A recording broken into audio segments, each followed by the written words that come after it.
It's time for the 32081 Scoreboard Show. Let's recap the latest weekly scores and highlights from around the county. And thank you for joining us here on the 32081 Scoreboard Show.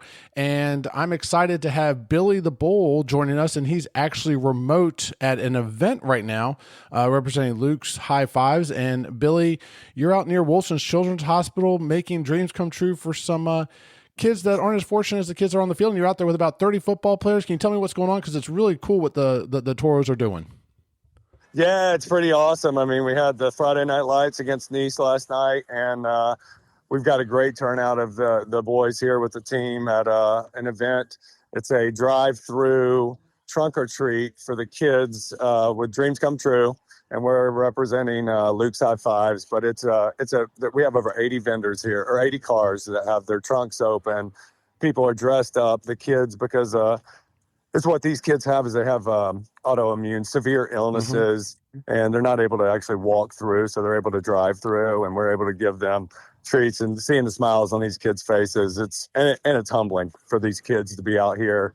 I've got one of them dressed up as the Toro with a blow-up nice. bull, so they're loving it. And for them to have this experience to see, like, you know, you might have it tough at times, but there's always things that are going on in other people's lives that are tougher, so it gives you a little perspective of life. That is really incredible, and it's a great organization. And also, hats off to the Toro players for being out there this early on a Saturday morning after playing on Friday night and putting smiles, as you said, on kids' faces. That's a very touching story, and thank you again for joining us this morning. Yeah, and one other thing real quick with Luke's High Fives that we're here representing. The Callaways, they have a son that had passed away from one of these severe illnesses from a red blood cell deficiency in the bone marrow. So being able to represent them and the organization they have to help other kids has been a fantastic experience. So it's called Luke's High Fives. He was big on high fives, and they have 5 pillars of the organization that they represent to help other families, and it's just amazing to watch it. Billy, is there a website or something that people can get more information on Luke's High Fives? Yeah, I'll get you that information. Okay. I don't know it off the top of my head, the exact website, but I'm pretty sure if you looked up Luke's High Fives charity organization, it would pop up. And it's right here in our area too, so that's a great thing for people to support. Correct. So, yep. Yeah, give me that information. We'll definitely get it out. And the older brother plays for the Toros right now. His name's Will Callaway. So it's great to be a part of this. Wow. Okay. Well, hey, listen, thanks for being out there putting smiles on kids' faces as well as the Toros, and I hope you have a good rest of the morning. But let's talk a little football now, if you don't mind. Yeah. It was homecoming. And first of all, I do want to give a shout out to Deion Sanders with the Golden Panthers. She does a great job on game day. She did a great job with homecoming. And of course, you know, Nease came away with a victory, 36-0. There was a running clock in the second half. And in looking at this, Billy, and you and I kind of met before the game, which, by the way, it's great to meet your wife and your daughter before the game. But, you know, we were kind of talking, you know, during the game and afterwards that really where this game was won was on the front line. The offensive line just gave Nease's quarterback all the time in the world. I think you made a comment to me. He could have been sitting in a sofa chair or something because he did. He had all the time in the world. And the receivers, Chase Pfeiffer, Braden Felder, Nate Sievert, Vernon Stevens, they were just able to use that time to get open for some easy passes. And I really think the offensive line just dominated this game. And then, of course, Nease's defense just played lights out again and got their third shutout in a row. Completely agree. It all happened in the trenches. The one thing that stood out to me early was the first we deferred. You guys, Nease got the ball. And we had an opportunity to get out of there and make a little bit of a statement, a little momentum going in with a 4th down. I think it was about 4th and 7, and you guys converted, and then it led to a touchdown. And I thought, to me, that was a big moment for us, especially on a homecoming night. And then from then, the trenches, I did make the comment. It looked like I could have sat down in a chair back there. That's kudos to them and the job they did. But that defense, 3 straight shutouts too, and they were running things and schemes where they were just coming untouched, and it was rough. It was rough in the trenches. And you know, it's funny you mentioned that about the schemes they were running, because the one thing I did notice, Billy, and I don't know if this has happened since they dropped games to St. Augustine and Buchholz and whatnot, but one thing I did notice was, especially on the receiving corps, they gave a lot of different looks. They were rotating players in and out. It seemed Nease also on defense was Kyle Hurtado, Jacob Curry, the normal Crew Casey, Noah Hodge, they all had great nights, as well as up on the line with Chase Bogle and Devon Wetley. But it just seemed like they were able to rotate players in, which really kept them fresh. And that, I think, also posed a problem with the Toros that's already depleted with injuries and such. It did. Anytime that you're fresh, and then from everybody I talked to, everybody's a little banged up right now and dinged up, but Nease is healthy. Like, for the most part, they're healthy, and that's great for them to be able to stay fresh and rotate those people, because the playoffs are coming up, and they're gonna be a part of that, and they're gonna want to make a run. And, talking about the playoffs, I know the Toros are kind of out of it right now, but you look at the standings, and you guys play Oakleaf. Oakleaf lost to Mandarin. So the whole district is kind of moving things around the region. You're kind of figuring out who's going to be at that 4, 5, 6, 7 spot, because you look at who the winners are and such. It's going to be interesting how these games play out, because you got Ponte Vedra beating IMG, whose strength of schedule, obviously now that Nease beat early on, is going to go up. Oakleaf lost to Mandarin, but again, they played Mandarin, who's a tough team, so their strength of schedule is going to be up. It's really fun at this, and I apologize because I know the Toros are out, but it's really fun at this part if you're a high school football fan to watch how all this strength of schedule, the winning, the losing, you look at Ponte Vedra's district. It's just a fun time right now for high school football. Absolutely. And last night was the same. If you look around the area, the Beachside, Orange Park, the Fletcher game, like there were some games around this area that I was like, man, those are closer than I thought they were going to be. So, like, you never know what's going to happen and what can transpire on a Friday night. Well, listen, Billy, I appreciate you joining us. I'll let you go. I know you got some more smiles to put on kids as they come through for trunk or treating. And thank you for you, the Toros, and Luke's high fives for what you guys are doing out there. It's a tremendous cause. And we look forward to talking to you next week. Yes, sir. Senior week coming up. Horns up. And now we're going to shoot over to the tank and check in with Jocelyn James, JJ. It was a great night for Ponte Vedra as IMG visited the tank, and they walked away with a victory 46-7. Yeah, it was great to see. It was a well-balanced attack. Offense was clicking on all cylinders. Defense basically pitched a shutout till the last couple minutes of the game, where IMG scored on a last-minute touchdown on 4th down. And, the whole team was just gelling. Yeah, first thing I want to mention is we haven't talked to – actually, I ran into him this week, which was odd, though. But David Doherty, a senior, I've been following him since he was in 8th grade at Palm Valley. He had a heck of a game. He ended up with 18 rushing yards. He also had 6 catches for 63. He also had a kick return for 19 and finished with 100 all-purpose yards. It's nice seeing that senior start to wrap up his senior season in such a great way. Yeah, it's great to see other people get involved. I mean, you've got, Adam Berquist, that's always, catching touchdowns and leading the team in reception yards. Winkles, who, by the way, had an unbelievable game. Yeah. 75-yard run, and I think rushed for 148 yards on the ground. So those guys are the highlights of the team, but it's always good to see other people pitch in, and Dad had an amazing game. I mean, talking about just the Sharks offense in general, 148 total yards of offense, 257 of those yards coming on the ground, of course, highlighted by Winkles, who I've already mentioned. And Cole is calm and steady. I mean, he was proficient, 15 completions out of 23 attempts for 175, I think actually 179 yards. And so I think it's the first time this season that we had more rushing yards than passing. I was thinking about that. Yeah. Yeah, it's good to see. And talking about that, JJ, one thing I was thinking about when we started talking about this at the beginning of the season about the Sharks offense was about the unbalance. And now you make that point about the rushing yards. I mean, Alex Winkle's just coming on with, like you said, 148 of the 257 rushing yards. But it seems that the big turning point for this offense was when that rushing attack came on. That really seems when they started clicking. Yeah, agree completely. I mean, if you're going back and throwing for 300 plus yards a game, but barely cracking over 20 or 30 yards in rushing, it's just unbalanced and not sustainable for the long run. Good teams are going to be able to concentrate on one aspect of shutting down an offense, and that's pretty much what happened, in the 2 losses that they've had. But man, what a turnaround since then. This team's clicking on all cylinders. Defense, again, should have pitched a shutout and just missed it. But you know what? It's good to see that everything's going. And it's funny, in the blowout game, you're there, you're observing. It's not that exciting. I mean, they're the competition level, unfortunately, what wasn't, it wasn't there all night, through the first half. It was almost a running clock. And one of the most exciting parts of the game is that there was an attempt for 62 yards that was missed off the crossbar. Oh, And, wow. yeah, I mean, that was at the end of the half. Noah Ash has a big time leg. I think he's got offers from Tennessee and Vanderbilt.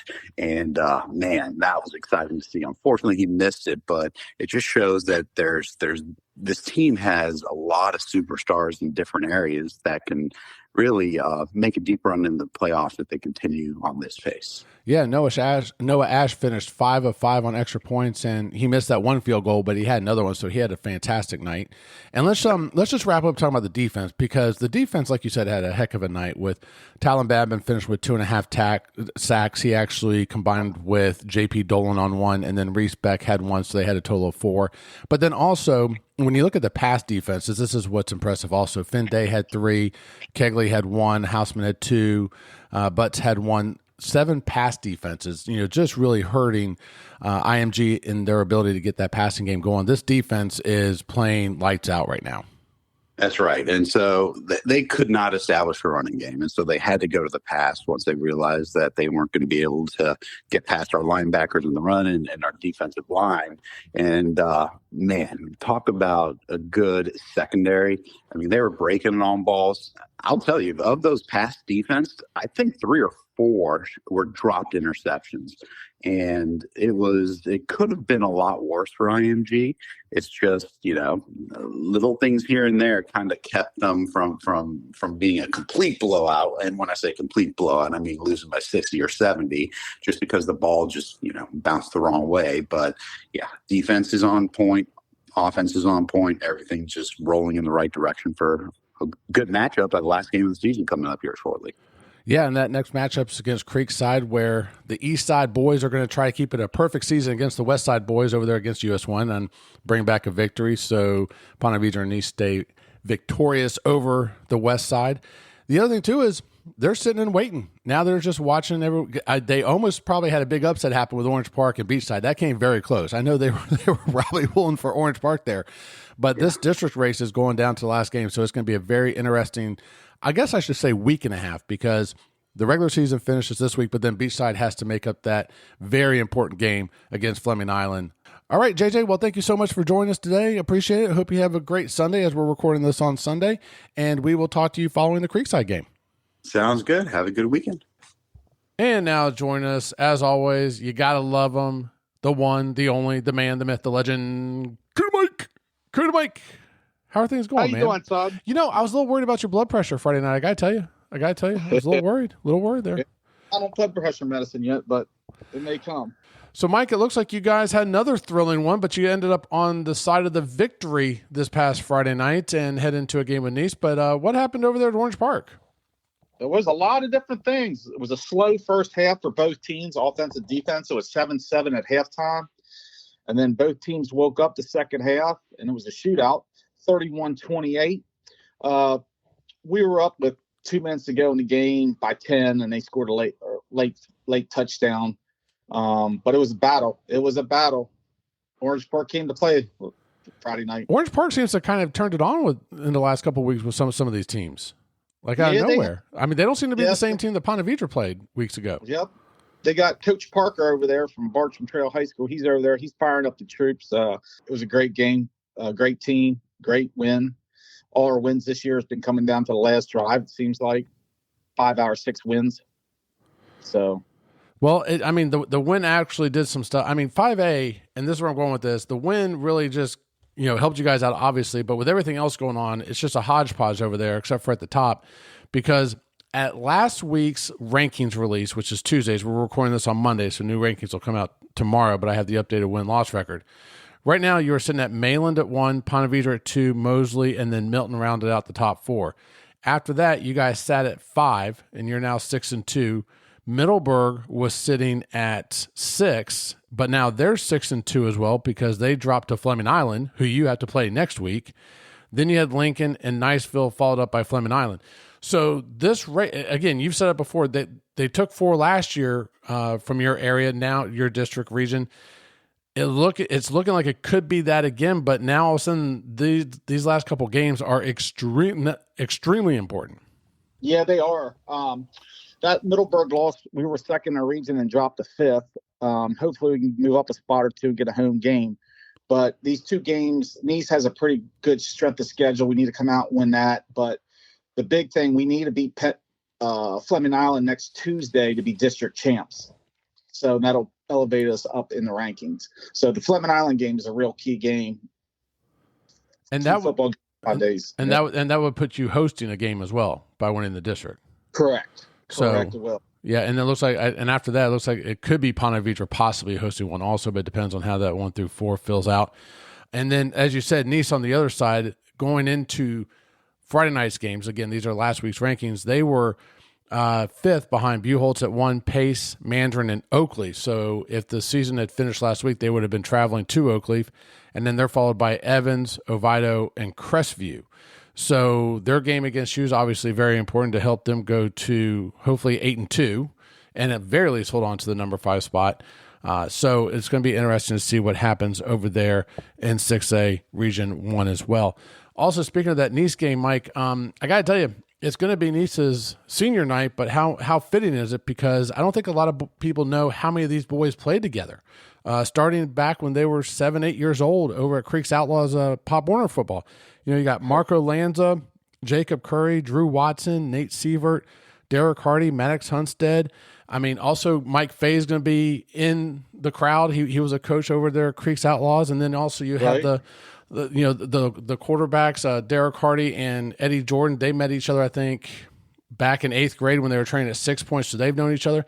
So all the families know each other. I think it's going to be a great night, and it's a fitting senior night for them to end with a team such as Beachside, where they all know each other and they can support each other and say, hey, this is our final game against each other. Yeah, that's going to be a pretty good feeling. You missed one. Coach Lee was our coach. Coach Bill Lee. Yep, his son's been played with Marco the most out of any of the kids on them teams because we played at Liberty Pines together. We played 3 out of 4 years Pop Warner together, and then Marco played 3 years high school with Lee. So Lee and Marco's gone a long time together, out of any of these kids together. And then, of course, and they all train together. They've trained together with numerous coaches like, Coach Ronnie Mason, Coach G, and I know they've worked out. So it'll be an interesting night. It'll be a fun night. And we can't wait to see what happens over in your district, man, because it's a little bit crazy. But, hey, this is what makes fall so awesome with high school football.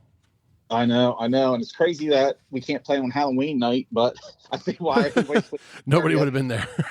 I know. I don't think we would have cops working. We wouldn't have had referees. No. It would have been a nightmare for everybody. It would not have worked out well. So, all right, man. Well, listen, thanks for the update. Congratulations on the win. And we will follow up with you next week. And hopefully we'll be able to hear that Beachside has taken one step closer to wrapping up the district. And we'll see what happens on that Tuesday night game as well. All right. I appreciate it, Todd. And to wrap things up, Super Mario was unable to make it to this podcast. However, he called in the score, and Bartram lost to Buchholz 50-16. And Mike the Knight, well, he was enjoying a weekend off when the Creekside Knights were enjoying their bye week. As far as this week's schedule, here you go. Now, case in point, please note, these games are on Thursday night. Friday night's Halloween, so all games are on Friday night. Nease will host Beachside at 7 o'clock. Ponte Vedra will be traveling to Creekside. St. Augustine is hosting Mandarin. That's going to be a doozy of a game. And Bartram will be going to Ribault where they will be kicking off at 6:30. Again, Bartram and Ribault will be kicking off at Ribault at 6:30. And Abigail will be returning with Making the Call with Abigail and Rob, and they will be discussing officials retention. What affects officials retention? So what coaches, parents, players, everyone can do so we can be sure to retain our officials. And for this week, for Kuda Mike, Josham James, Billy the Bull, and the rest of the crew, I'm the Todd, and thank you for listening to the 32081 Scoreboard Show. Thank you for listening to the 32081. We hope you enjoyed today's episode. I love the show, guys. You're awesome. Please don't forget to subscribe to the show so you can join us for the next episode. I never miss an episode. It's the best. Until next time, take care.